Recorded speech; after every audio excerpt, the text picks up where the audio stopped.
జీవనదిని నా హృదయములో ప్రవహింపజేయుమయా. రెండు చేతులు పైకెత్తి, రెండు చేతులు పైకెత్తి. జీవనదిని అడుగునా, హృదయపూర్వక అడుగమ్మా. నా హృదయములో ప్రవహింపజేయుమయా. బలహీన నీ బలము,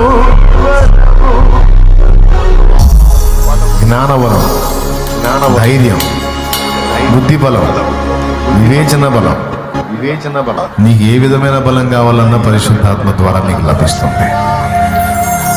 తెలుసా నీకు ఆ సంగతి? ఆయనకి స్తోత్రం చెప్పుకొని ఇది మొదలుగా గోజాడు. దేవుని పరిశుద్ధాత్మతో స్వచ్ఛంగా నింపబడాలి. దురాత్మలు మన దరి చేరకుండునుగా, సాతాను కుట్రలన్నీ నాశనమగునుగా. ఆత్మ కొరకు మనం ప్రార్థిస్తున్నప్పుడు పరిశుద్ధాత్మ సన్నిధి మనతో ఉండునుగా. ఆత్మ బలముతో మనమందరము నింపబడి ప్రభు కొరకు ప్రజ్వలించుదుముగా.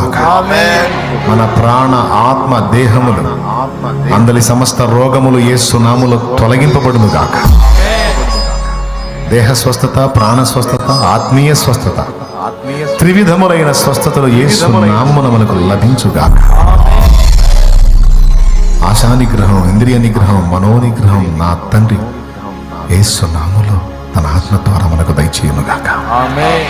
ఆత్మ తానే మనలో నివసించి ఫలించుగాక. యేసు నామములో పొంది ఉన్నాం తండ్రి.